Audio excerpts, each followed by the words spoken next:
festival venue, Baithak. And I am delighted to introduce our panel today.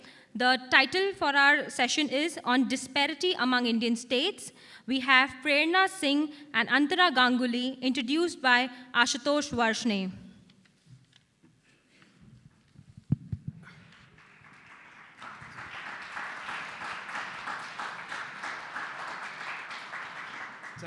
Thank you all for coming. A very good afternoon. Can you hear me? I'm Ashutosh Varshney. I direct the Center for Contemporary South Asia at Brown University, and I'm also a professor of political science there. And finally, I'm a contributing editor and columnist for the Indian Express here in India. It's with great pleasure that I'm moderating this session. The announced title is Disparity Among Indian States. A certain qualification would be in order. We will not be discussing growth disparities, income disparities, governance disparities. We are discussing only one set of disparities, that is health and education outcomes, or what would be called social development or social welfare or welfare outcomes across Indian states. And I will first introduce the theme of the book that we are discussing, How Solidarity Works for Welfare, Subnationalism and Social Development in India by Prerna Singh. And then I will introduce the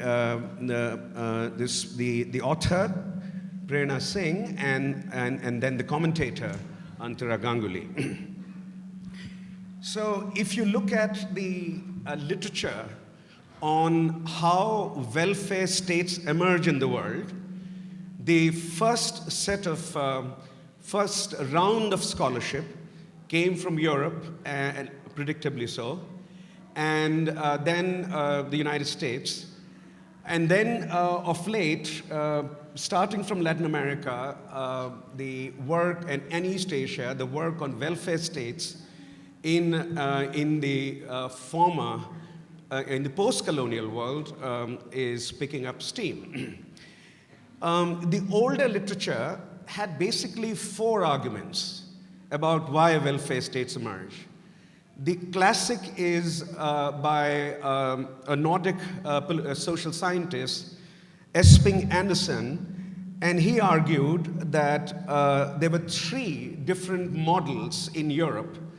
And one was market imperfections, which he associated with Britain and later United States. This was the argument that a complete or exclusive reliance on markets will not be able to deliver welfare to all, even though markets are absolutely necessary for enhancement of welfare. So enhancement over welfare will be undertaken by markets, but not the welfare of certain groups, vulnerable groups within society. So this, he argued, was the model for the emergence of welfare states of a welfare state in Britain. Then he argued the emergence of welfare state in Germany was because of Germany's Catholicism and its commitment to family welfare. And so there was a religious reason for the emergence of welfare state in Europe as well. And the third was class solidarities, especially working class solidarity, the rise of working class movements in several parts of Europe, pushing European states towards the development of welfare states for the vulnerable and subaltern. To those three arguments was added a famous argument by Marshall, who, in examining the rise of welfare state in Britain, disagreed with Espen Andersen and made a very interesting and widely noted claim that the welfare state of Britain would not have emerged if British soldiers were available in plenty to fight the Boer Wars. The mightiest empire of the world in the 1890s was losing its battle against Boer peasants in South Africa. Enough able-bodied men were not being created in Britain, and welfare state or provision of health and education to the working class was one way to raise the military strength of the United Kingdom. To this then, this older literature, one new set of arguments can be added. And that is the argument now about 20 years old or more that societies which have many ethnicities or multi-ethnic, multi-religious societies do not provide welfare to their populations as efficiently or as inclusively as monoethnic societies. So, if you are a plural society, the pluralism of the society, of the polity, is likely to hurt the provision of social welfare. That's the background against which we have to judge the argument of Prerna Singh's book. Let me first tell you how much attention, intellectual and professional attention, it has already received. Published not so far back, a year back or so, a little more than that. It received 5 very prestigious awards in the American Academy, 3 from American Political Science Association and 2 from American Sociological Association. From the American Political Science Association, the Best Book of the Year award, Woodrow Wilson Foundation Award, across all fields of political science. That's what she received.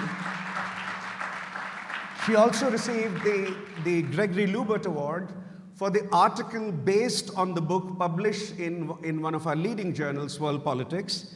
And then from American Sociological Association, she received a very prestigious Barrington Moore Jr. Award for the best book in comparative and historical sociology.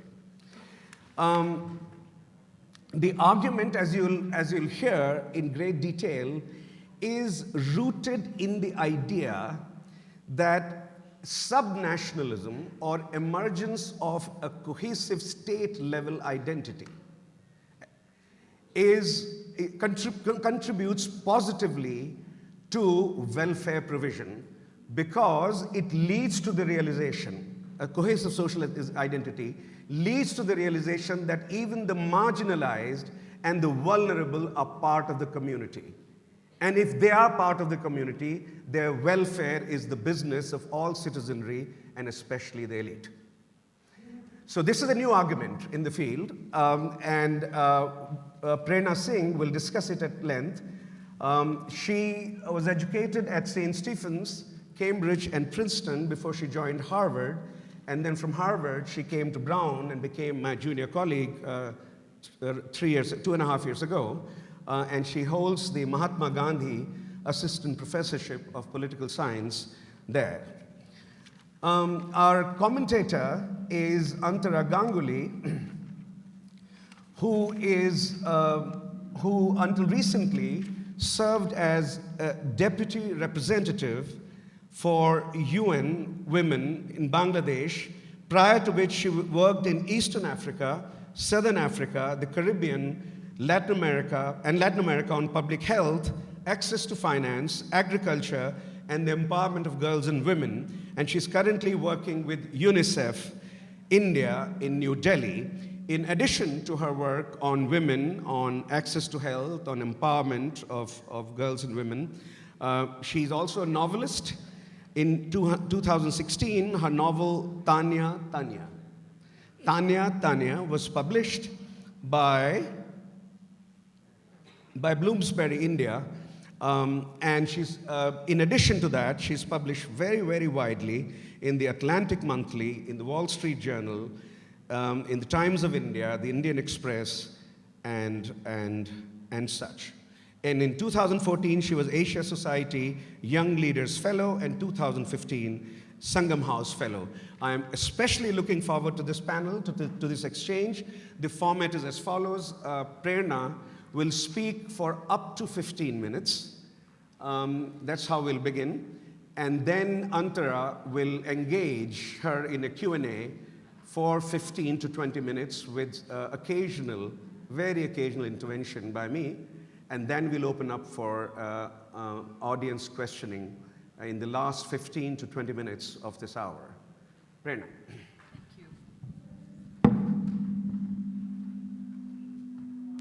Thank you all for being here today. I know that the Jaipur Literary Fest is a wealth of riches, and so I appreciate your coming out here. The starting point for my book is a relatively simple insight. Where you live depends a lot on where you live. So what you have on the screen is a map of global infant mortality rates.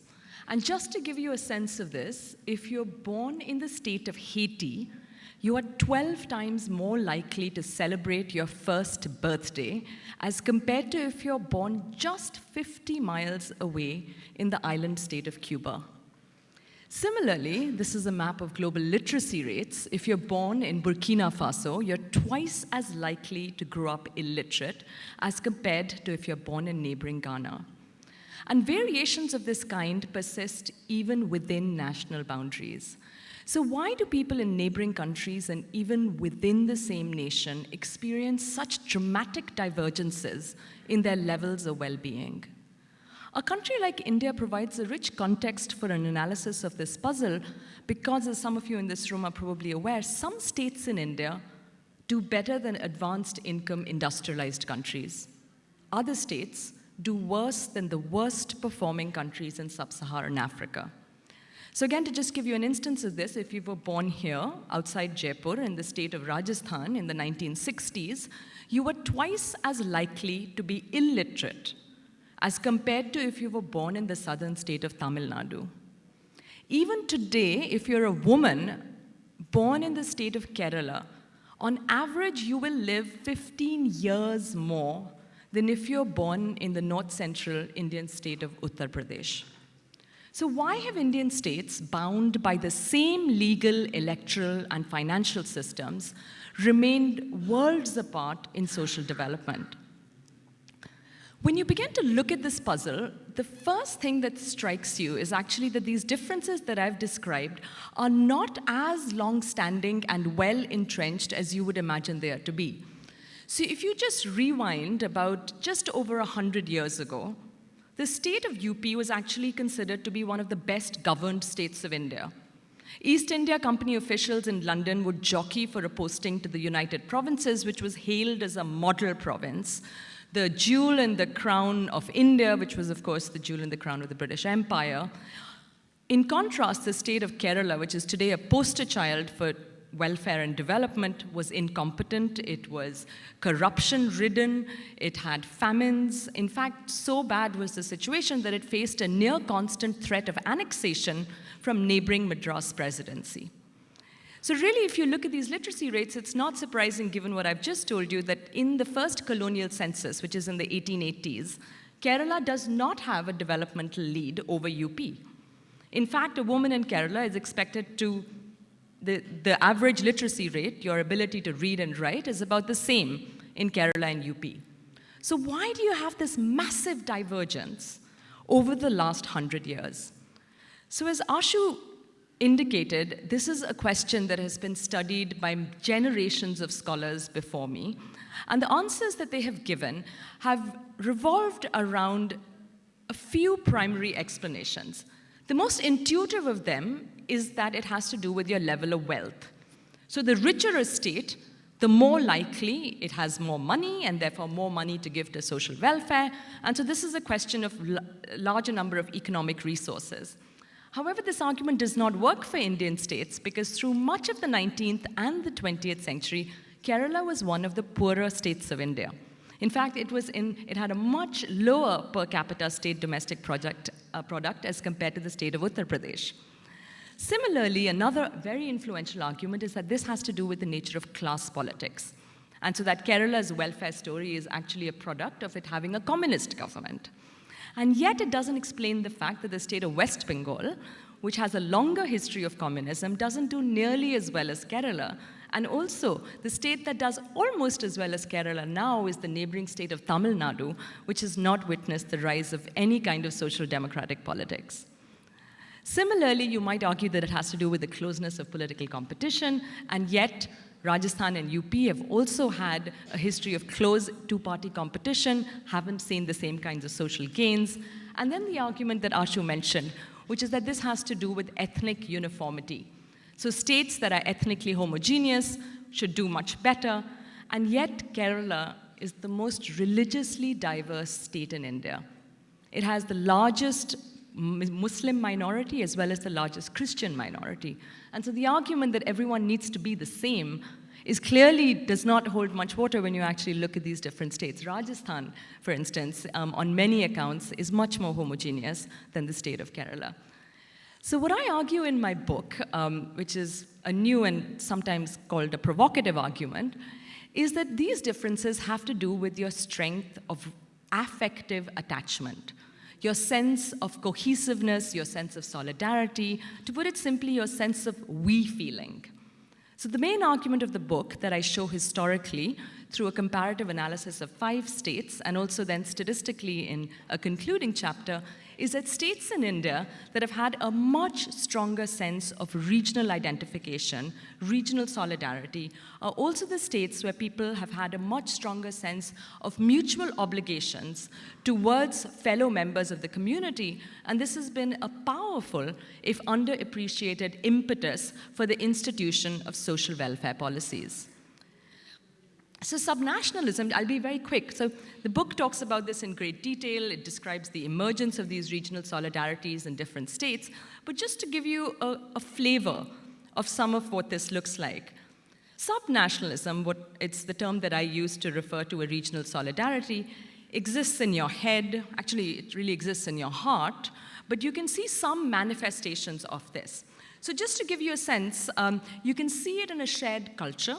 And you can see it in the shared politics. And I'll just talk very quickly about the states of Kerala and UP as 2 instances of how very different this looks. So you can see a shared culture, first of all, in the existence of a common and a distinctive language, which exists in the state of Kerala, not only because it has a single common language of Malayalam, but that this is also the only state in India that speaks Malayalam. Now contrast that with UP, where many would argue that Hindi is actually an artificial construct. In the census of 1931, less than 30% of the population of UP said that they spoke Hindi. Instead, it corresponds to a variety of linguistic, what have also been called cultural regions. And this, of course, doesn't include the large minority of people who speak Muslim, of mostly Muslims, but also Hindus who would say they speak Urdu. And also the idea that even if you for a second would say, okay, I think UP speaks Hindi, the issue then becomes that Hindi is not a distinctive language.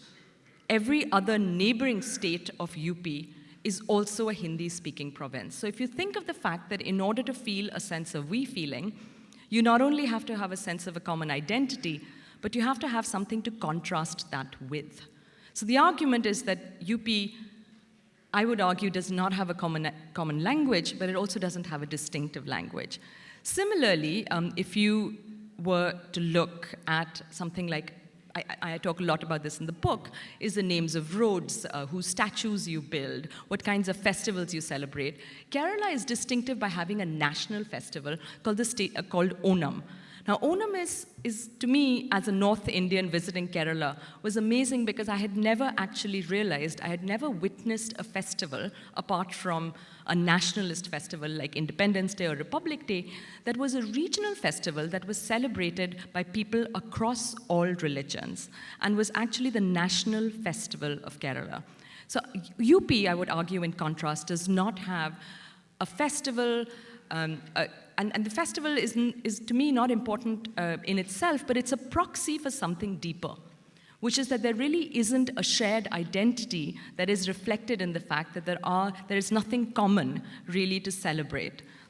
Similarly, if you look now at shared politics, if you look, for instance, at how these states were created, the state of Kerala was the product of a very active and vigorous mobilization. When I was consulting the National Archives of India, I was looking at the reports and the petitions submitted to something called the States Reorganization Commission, which was a commission appointed in the 1950s, to which anyone could write to say, this is the state that I would like to live in. These are the boundaries of the state that I feel I correspond to.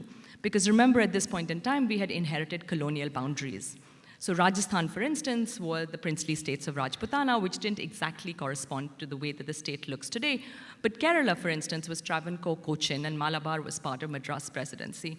So when I was in the National Archives, the librarian called me one day and said, this is the file you've requested, and it was in about 12 wrappings of what I can only describe as cling film, if any of you have wrapped a sandwich. And it also had aluminum foil on it, and so when I began to open this, I wasn't quite sure why I had received such a file. And it turned out it had in it over 1,000 signatures of people from Kerala demanding the creation of the state of Kerala. But the reason why it was under such packaging was that all these signatures were in blood. And so to me, that is a very clear indicator of the strength of attachment and the strength of passion from which these petitions for the creation of the state of Kerala as it exists today, the depth of that passion did not exist in the state of UP, which actually had separatist movements from the very moment that it was created. It's the only state that has a dissenting note in the States Reorganization Commission. One of the 3 members said, I disagree with the motion to create the state of UP.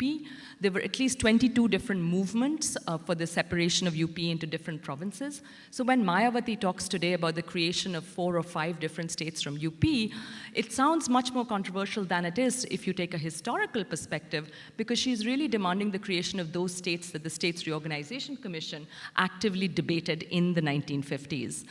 Of course, just about a decade ago, UP actually sees a successful secessionist movement in the form of the creation of the state of Uttarakhand, which had been a long-standing demand. And similarly, and very quickly, and I'll end with this, is again, just to give you a sense of what differences in regional solidarity look like, Kerala was a natural, easy name for the state of Kerala. It had been a name even before, long before they became Kerala. This is what they were to be called. On the other hand, the Constitution of India was held up because the state of UP could not come up with a name for itself. So everyone's sitting in Delhi and they're waiting for the state to send its name, and UP can't decide, and finally they agree, and they send this telegram which is opened in Delhi, and it says on it, Hindustan. And Nehru sends it back and says, you've got to be, he didn't quite say this, but he says, surely you're kidding. This is a name for all of India. And so they say, okay. And they go back and they send another telegram. And it says on it, and just remember this is 3 years after the end of the Second World War, it says on it, Aryavrat. To which Nehru says, okay, and so they send it back. Of course, remember, Nehru is from UP himself. He sent it back, he sent another telegram a few hours later, and it says, yes, we've decided for sure. We want the state to be called Ram Rajya. So this goes on for a while, until finally Nehru intervenes and says, you guys have always had a really bulky name. You used to be called the Northwestern Provinces and Awadh. Then you became the United Provinces of Agra and Awadh. Then you became the United Provinces. You used to go by UP, so let's just stick with UP, and so we'll call you Uttar Pradesh. And at this point in time, Madhya Pradesh, which is also having a hard time, says, oh, great. Sounds like a great idea. We'll call ourselves Madhya Pradesh. And so, so these are anecdotes, but they, I think, give you a kind of window and insight into the very different ways in which these states came into being. And in the book, I talk about how these differences in the nature of solidarity give rise to differences in human development outcomes. And I do that for the state of Kerala and UP and Rajasthan and Bihar and Tamil Nadu. But again, just to give you a window into it, in UP, I argue that identity fluctuates from either the national level, which is UP thinks it's India, the famous saying, India, that is Bharat, that is UP, or it goes down to the religion and caste level. It somehow skips the level of the state of UP. And so one instance of it is I had once asked someone from UP, I was doing interviews in UP, and I said, you know how people say that I'm Malayali? I would say I'm Rajasthani. My mother would say she's Punjabi. What do people from UP say? Like, how do you say? And he looked at me and he said, Bhaiya. And you know, again, it's just it's an anecdote, but it gives you an insight into the fact that this is a large chunk of land that has always thought of itself as being the center of India. But this identification with India or with religion and caste has had very egregious effects on its level of human development. And much like anything else, my sister is a photographer, and I think images sometimes speak much louder than words. This is a cartoon by Shankar, who was such an astute and brilliant chronicler of Indian politics. And he published a cartoon in the 1950s, and he said, you know, the state of UP has finally figured out where it is, right? And the point is, if you look at how UP politics are unfolding in the 1950s, 60s, 70s, and 80s, election campaigns are fought on questions of national danger, on questions of Pakistan, on questions of how to promote Hindi as the national language. And if you look at the budget of UP, it basically follows national priorities. To me, they just take a kind of Excel spreadsheet before there were Excel spreadsheets, just take the same categories that the national government is paying attention to. And so, for instance, they are spending a large amount of money on capital investment and industrialization in a state that at that point in time is home to the world's largest number of illiterates. And so, in a sense, you know, I want to end on a kind on really a kind of sobering note, which is that these differences that I've perhaps described in a slightly light vein have very important consequences for the nature and level of development that these states have faced. And Ashu's already said it, but the argument is quite new. It departs from the way that most people have thought about the determinants of social policy and development. It's also a very new way of thinking about identity politics, because nationalism is usually considered to have highly negative implications, and indeed it does. It is exclusive.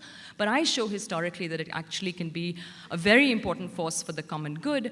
And finally, I think, especially appropriate because we are at such a wonderful literary and cultural venue, are the very underappreciated linkages between policy in the culture and the arts and human development. And so I think one of the kind of messages of the book is what songs you sing, what statues you put up, who you put on your stamps, what histories you read, all of these have very important, profound downstream consequences for the quality of life that our children will live. Thank you.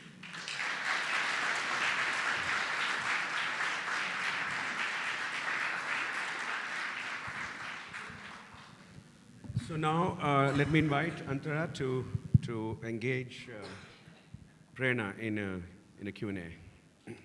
Thank you so much, Ashutosh. Prerna, thank you so much for that. It's very intimidating sitting up here, actually, because I am not even a political scientist, and here I am on a stage with Ashutosh Varshney, whose op-eds I wake up to, and Prerna, whose list of prizes is even more intimidating. So thank you very much, JLF, for putting me on the stage. And I'm going to deal with my sense of intimidation by hoping that there are also laypersons in the audience whose perspectives and thinking perhaps I can be a part of. But you are with UNICEF, so these are matters you deal with all the time. So. Absolutely. And in fact, let me start from that perspective. I think a lot of us who grew up in India grow up around India and not in the place we're born. I was born in Kolkata and grew up in Bombay through the 90s.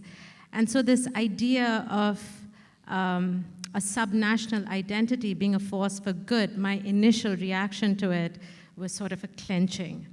So let me start with the question, framed from the opposite direction, not from a citizen, but a policymaker.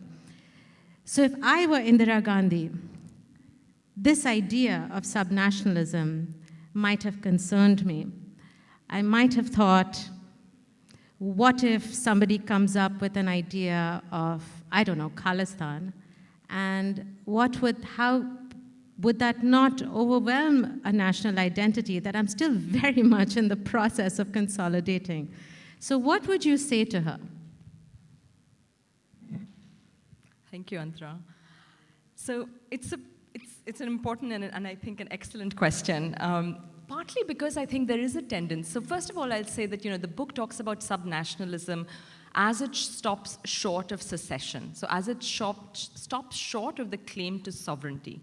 However, that doesn't necessarily mean that a lot of the states that we are talking about today is very well integrated into the Indian Union have not had active secessionist movements. So Antara's question about, what would I say to someone like Indira Gandhi when she is confronting an active, violent secessionist movement in the state of Punjab? So I guess the first thing I would do is perhaps show her the cover of the book, actually, right? Because I feel fortunate, deeply fortunate, to have on the cover a painting by an artist I admire and respect deeply, Bharti Kher, but what it is are bindis on a board, and they're in concentric circles. And to me, the reason why this cover spoke so powerfully to me is that I think we think of identities, and Linda Colley, who's also at the Jaipur Literature Festival this year, says it very beautifully in her book on Britons. She says, identities are not like hats. You don't only just wear one at once. And so this idea of multiple and nested identities, I think, is a very important idea. And so in a sense, it seems contradictory, but if you look at the way that identities have evolved, so for instance, if you look at a place like Spain, that has had very active secessionist movements in the Basque country and in Catalonia, surveys have repeatedly found that identifying very strongly with a sub-national identity does not reduce your sense of identification with the nation. In fact, the two can actually sit very nicely together and can complement each other. So again, we remember Khalistan, but again, if we just rewind a little bit more, one of the first secessionist movements that India faced was in Tamil Nadu. Tamil Nadu was a demand for an independent Tamil state. And yet, today, if you look at surveys, the people in India who think that they're most proud to be Indian are people in Tamil Nadu. So I think what I would probably say to her is that, the existence of a sub-national movement in Punjab does not mean that there cannot be the construction of an Indian national identity on top of it. And in a sense, her father understood this because he agreed to the creation of linguistic states even against his own wishes. Nehru was deeply fearful that the partition of India into linguistic states would basically mean another partition. And he was deeply reluctant in doing it, but he understood that giving in to this demand for regional solidarities would really strengthen the Indian nation and not break it apart. And that's what turned out to be the case. Just a point of, just a nuance here, Prerna. If you look at the rise of Tamil nationalism, it's very well investigated by scholars, as you know. The term that would apply to what was happening in the 1950s, Madras, would be proto-secessionism. The secessionist demand was not put on the Dravidian platform, though it was clear that if Delhi did not handle the demand in an imaginative manner, then it might turn that Absolutely. way. So Alfred Stepan and Juan Linz and Yogendra Yadav in their book have a fascinating chapter on Tamils in Sri Lanka and Tamils in India. And they argue that by giving greater sense of power to the Tamil people of India, India managed to avoid a secession. Yes, absolutely. And by depriving the Tamils of Sri Lanka of a sense of power, indeed, Sri Lanka ended up creating a Tamil secessionist movement. Exactly. So Sri Lanka did not respect subnational solidarities in the way that India did. Right. Yeah. So picking up on this discussion on how different states have grappled with identity differently, I thought your example of Onam was really fascinating because it reminded me of my experience of Poila Boishakh, which is a very Bengali, non-religious festival in Bangladesh, where I was surprised to find how hugely it's celebrated. And it's in fact the starting point of the Bangla nationalist movement against Pakistan, which started with the singing of Rabindra Sangeet, Rabindranath Tagore's music, under a tree in Ramna Park, which again led to a lot of recrimination from the state. So when you think about, I guess one of the things I've been really looking forward to hearing from you on is how would you fit a West Bengal in this narrative? And actually I'm going to take that back and say, how would you fit a Bengal in that narrative? Because here you have an extremely strong identity which did not even have to be constructed. I mean, it has been a strong identity for generations. And yet you look at West Bengal's or Bangladesh HDIs on education, on maternal mortality, infant mortality, and they're really poor. So in spite of having these songs and these festivals, are you saying we do not have the solidarity of the Malayalis? So I always say in book sessions, I just said it at an event in Delhi, is I always wait for the moment that a Bengali is going to ask me about Bengal. And given that in this world of letters, we are surrounded by Bengalis, it happens quite often. So I would actually say, and maybe I'll put out the most provocative version of the argument before I nuance it, is I would say that Bengalis do not have as strong an identity as Malayalis. And the reason why I would say this is twofold.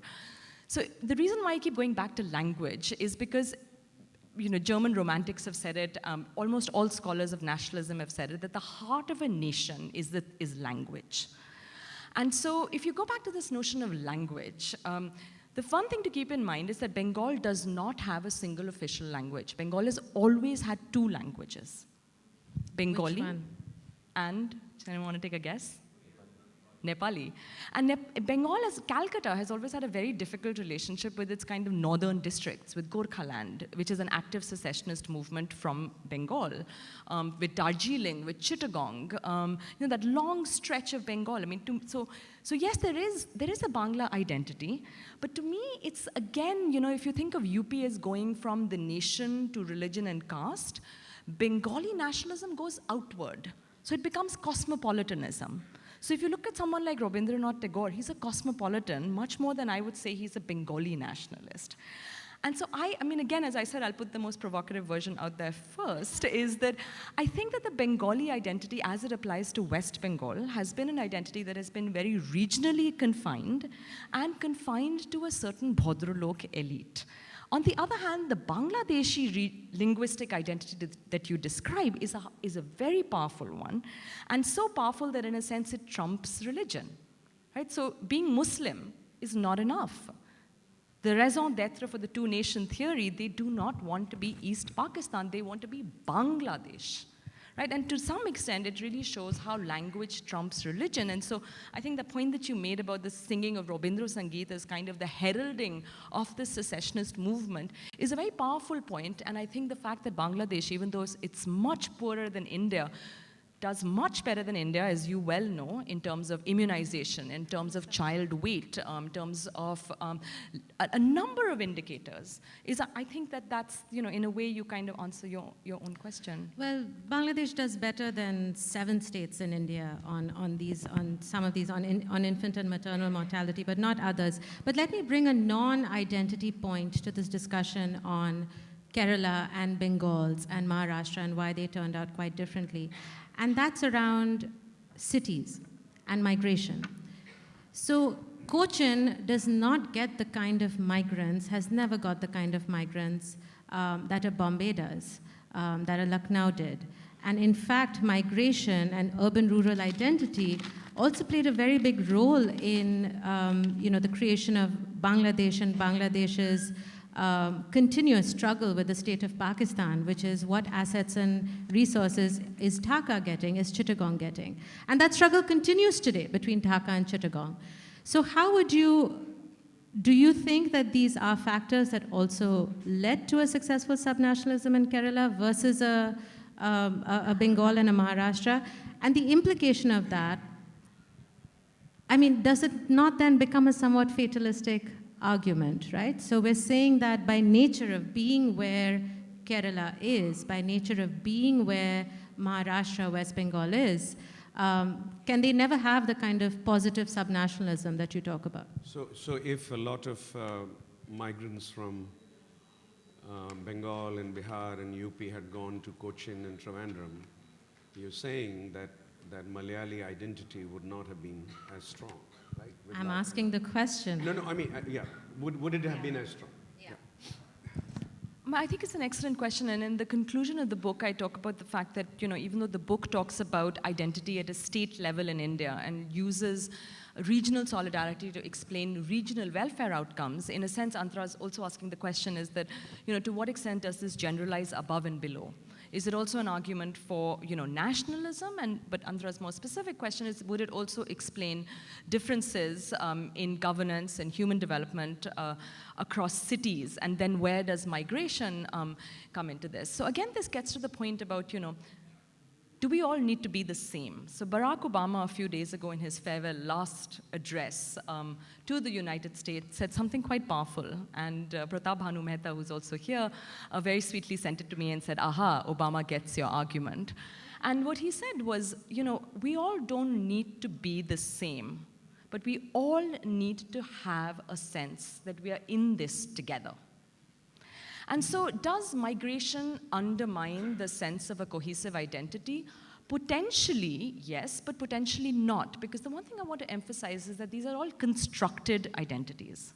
So we now think of Malayaliness as kind of something so given. But again, just about 120 years ago, the word Malayali only referred to someone from a Nayar caste. It did not refer to any other Malayalam speaker. But this word was actively used in the way that it's very interesting. If you look at Rajasthan in the 1950s, Rajasthan used to consist of 22 different princely states. So my father's generation would never say we are from Rajasthan, or maybe his elder sister's generation. They would say we are from Jodhpur, we are from Bikaner, we are from Barmer, we are from Dighi, right? I mean, you're your Thikana, you're your Jagir. How do you construct an identity? And does simply the fact that in a way, these people were migrants, right? So when they came to Jaipur, they were coming to a different princely state. And they were all different administrations, different calendars, different accounting systems, different ways of collecting taxes. How do you bring these together? And in the 1950s, under Sukhadia, there's this active move to say, what does Rajasthan mean? So he compiles grammars of Rajasthani, says Rajasthani is a separate language. There's been a very active movement for the petition of the state to include Rajasthani in Schedule 13 of the Indian state. It got a big boost in the 1970s, so there's actually a Sahitya Academy Award given in Rajasthani that is separate from one given in Hindi. And there is an active move to construct an idea of Rajasthan, which is very constructed.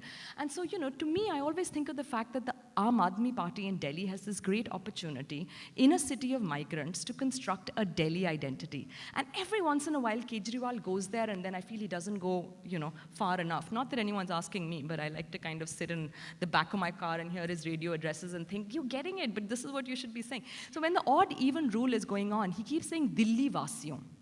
Now, I don't think Sheila Dikshit ever used that term. That's very interesting, yes, absolutely. Right? So he's saying Dilli Vasiyon. He's telling people, leave your car at home, we're in this together. And now Delhi faces this huge problem of pollution. And I think this kind of incipient way that we're in this together, right? You can't just put on your little oxygen mask and get out of it. Now the elites are in this, the poor are in this. This is a true collective action problem. But who gets to define? To me, my overriding worry with that, and this is based entirely on where I grew up, which is the city of Bombay, and I am a Mumbaikar. Who gets to define who is a Delhi Vasi? Who gets to define who is a Mumbaikar?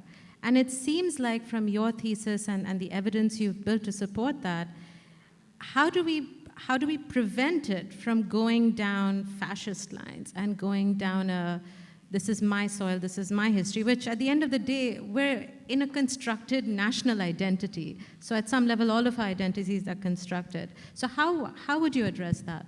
Thank you. That's actually a really important question, partly because there is this danger in which when you're talking about a shared identity, you do need an other, right? You're no us without the them. And so the question I think that you're asking is, when does that them, in a way, overwhelm what the us is? And I mean, the interesting thing is that I'm an academic at the end of the day, so if you look at the experiments on this in social psychology, they have found that if you put people into different groups and it creates these different sense of affective attachments, just the existence of a them does not necessarily, it's a distinction, it's not a division, right? So for me to say I'm Rajasthani does not necessarily mean that I'm policing those boundaries, but again that I'm creating an identity that is hopefully one that you could come into, right, potentially by virtue of being, say, a resident of Rajasthan. But your point is very important, which is who gets to define that. And I think that's where the role of us, of popular actors, is so important. And I think that's in a way where Kerala has done it so powerfully always. And so one of the points that I think really again brings this out is when there were the Dadri lynchings against the alleged beef eating, the protest in Kerala, and this was a popular one, so this gets to your point about who does it, right? And these were just members of the Legislative Assembly and lay people who did it. They said, as Malayalis, we want to protest this Hindu nationalist turn that is taking over our country, and here is how we're going to protest it. So they made a large circle, and so this point is, who does it? They did it. Civil society did it. One Christian, one Muslim, one Muslim, one Christian, one Christian, one Muslim, one Christian, one Muslim, large circle. A Dalit comes with a large pot of beef, and he serves everybody in that circle. Right? And it's a very powerful statement about what it means to be Malayali and who defines that. So their point is, you don't get to tell us what we eat. This is what being Malayali means.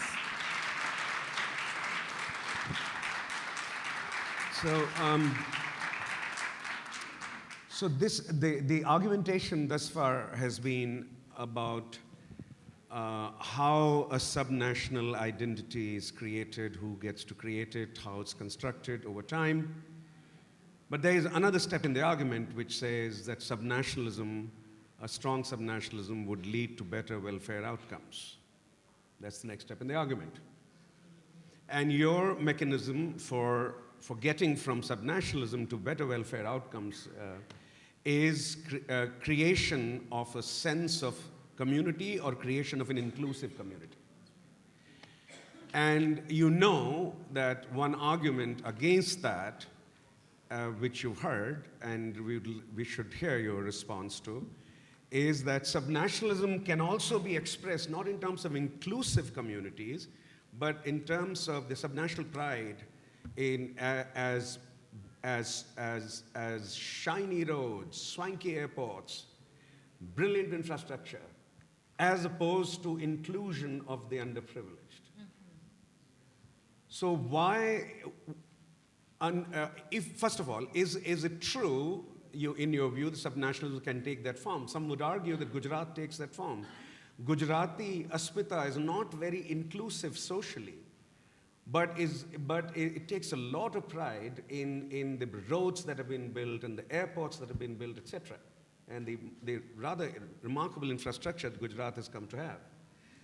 So do you think subnationalism can take that form? And if it can take that form, under what conditions would it take that form? And under what conditions would it take a more inclusive form, delivering better welfare outcomes?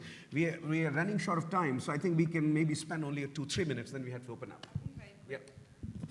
Again, thank you. It's an excellent question. And again, I think it goes back to Antara's point about the boundaries of what the subnation is and who defines both the boundaries, but also then, in a sense, what being a member of that subnation means. Does it mean shiny superhighways, or does it mean a free midday meal for all? And I think here, it gives me an opportunity to talk about the part of the book where I talk about how these subnational identities emerge in the first place. And I think that's a very important point, is not just, so in a sense in the presentation I really took off from how do these regional identities influence social development, but the first part of the book really talks about how and when do these identities emerge in the first place.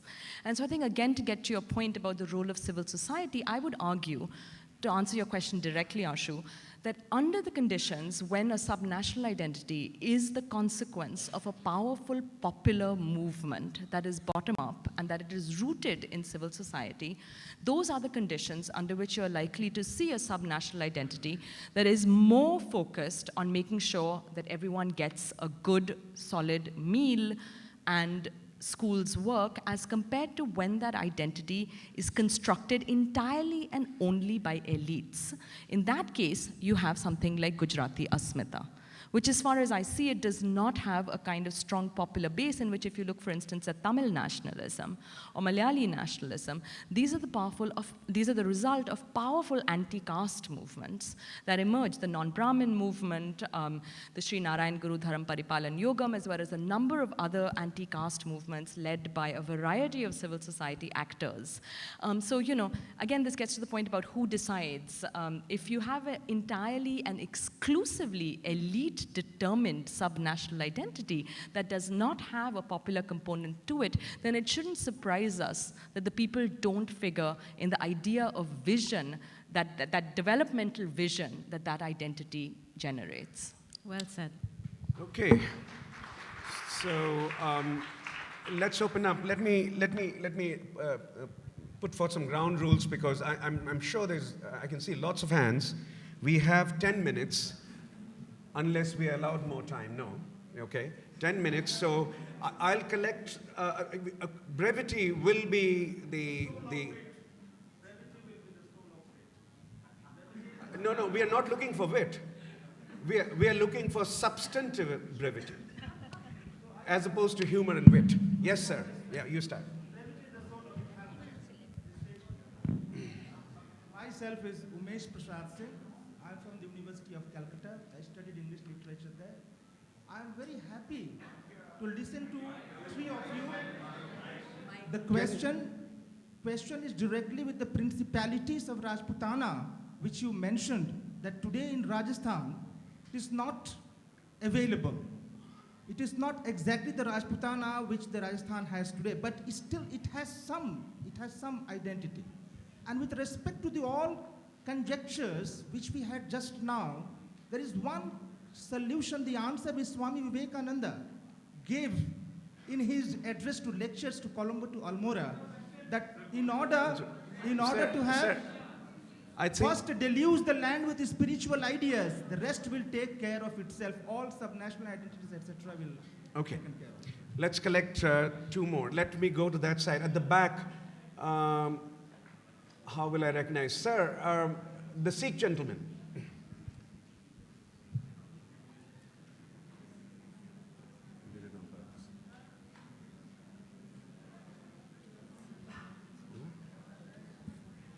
Okay, so my question is that I sometimes feel like this concept of subnationalism I've learned here itself. So don't you think that this sometimes goes in conflict to the notion of nationalism in the sense, I'll give you an example. Like I belong to Dehradun and there we have Mussoorie in the vicinity of Dehradun. So whenever tourists come there, they may not litter in their own cities. They come from abroad, they come from other places. But when they visit Mussoorie, there's a very big dump which is now generated there, and all that waste is dumped by the tourists who come there. So, and not just tourists from abroad, but tourists from all parts of India as well. So don't you think that there's a conflict between the two?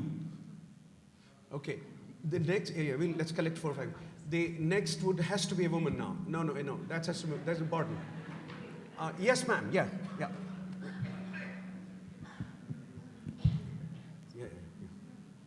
Coming to you. Thank you for that brilliant talk. We need to do something about your sound. Is it on? Yeah. Okay, so thank you for that brilliant talk. My question is that how does subnationalism, which seems to be about the people and the citizens, relate to welfare provision? Because to have welfare access, you need welfare provision. So is it about the emotionality of people? Is it about the demand of the politicians? Thank you. One more here. Yes. Among the three of you, would you pick? Okay, you. All right. Yeah. That kind of voluntariness is to be appreciated. Hello. My question is about Kerala. In the last 3 generations, there is a huge migration to the Gulf states of a very poor people from Kerala, and they're treated very badly there in the social context, and they're called Malabaris. And how much does that treatment contributed to the Malayaliness, other than the factors that you have told? And to continue with the same thing, like having been exposed to such a good basic communities in the Gulf, is that what made them demand it from their governments? What is the effect of that? You said about geographic dispersion. Where are you from, sir? Okay. I said geography from the point of view of the room. Thank you. Well, okay, but just a minute, sir. Okay, a quick one. We've forgotten one word here, politics. It's not a question of how well you do as to where you live and how you live. It's a question of which political power rules the center and which political power rules the state. That, to me, defines a whole lot about what social development in the state is all about. This is an argument about geography versus politics as the basic determinant of welfare outcomes. We have to go back now. Yes, one of you has to get up. I don't know your name, so at the back, and then I'll come to you, sir. Okay. I guess I do understand the reason gave ki identity is an important aspect for the development. Yeah, here.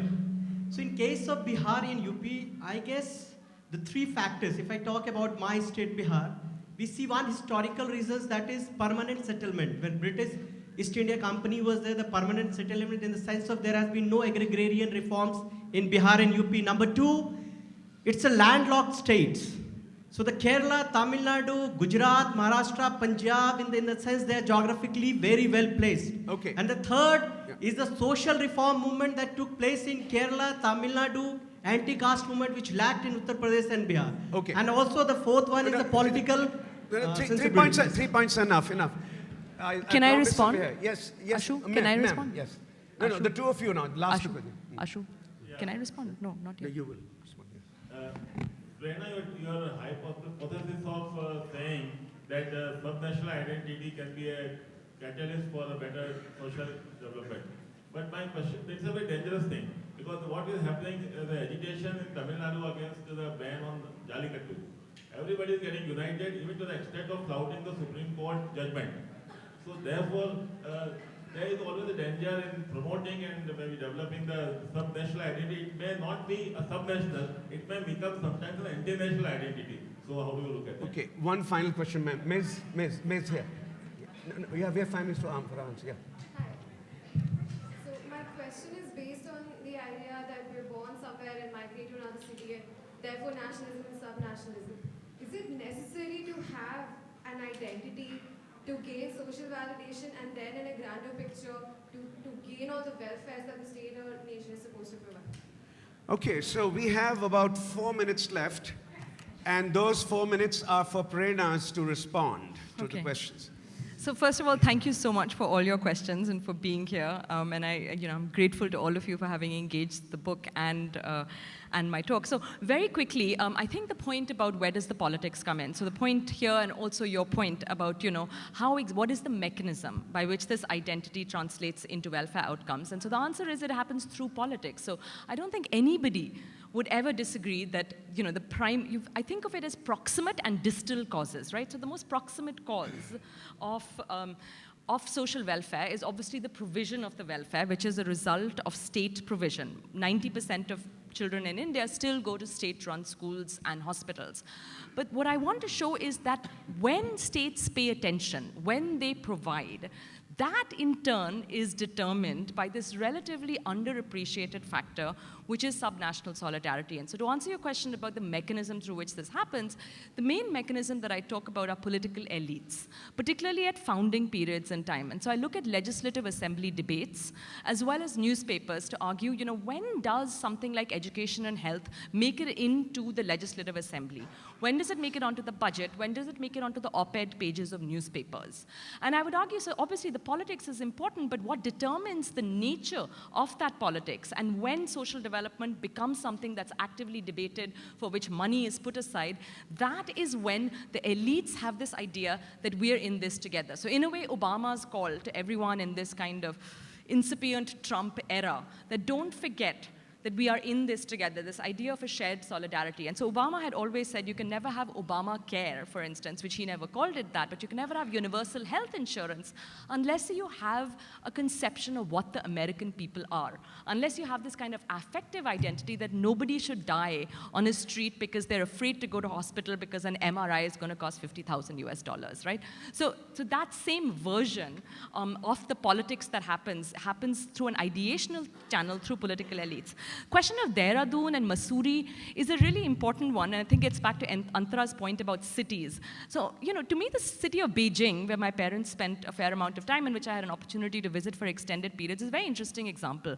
I was always stunned by the number of volunteers on Beijing streets. They were just there to guide you to the Temple of Heaven, to the Lama Temple, to the Forbidden City, and they were here out of a sense of voluntarism. They had apparently been initially recruited during the Olympics, but they had stayed because of an identification with the city. So again, to get to this point about what can we do, who defines it, if you're from Mussoorie, right, and this can often become a tourists versus residents thing in a city like Mussoorie, a state like New York, it's always this thing that if you're not from New York, you kind of get elbowed in a line for coffee. So, there's a way in which you can kind of tap this city-level identity to say that, look, being a resident of Mussoorie means that you pick up after that, uncouth tourist who comes and throws a wrapper and tells them, this is our city, our state, this is what it means to visit our city. And so in a sense, these are all popular movements that have emerged across the world. They've emerged in Bogota, they've emerged in South Africa. They often emerge, interestingly, in the time of large sporting events, when there's a large influx of tourists, and also this idea that we're on the world stage as a nation. So you see this in Rio, you see it in London, and so this point about, can it work at the city level? Can it make sure that cities like Mussoorie aren't denuded and treated badly the way that they are? Absolutely. Landlocked, yes, but look at the state of Rajasthan. In a way, it's in a much worse position than UP. It's always prone to famine. It is geographically very distant. Dhani in Rajasthan is on average much further than anything in Bihar or UP. And yet in the 1990s, Rajasthan witnessed the single largest rise in literacy that any state in the world has ever witnessed. 22% rise in literacy from 1991 to 2001 in Rajasthan. And this is a state that shares all the geographical disadvantages that you pointed out in the states of Bihar and UP. In fact, UP has the Indo-Gangetic River Valley, which is a very fertile river valley. It inherited better infrastructure. But to me, Rajasthan's gains point to what the power of an incipient identity. I think of Rajasthani subnationalism as a work in progress. But you can see the kind of potential gains that even with the kind of geographic and locational and spatial disadvantages that you allude to, how you can overcome that. And so I would think of this as saying that your geography is not destiny, neither is your demography. There's a large potential here for a constructed identity and a constructed sense of we feeling.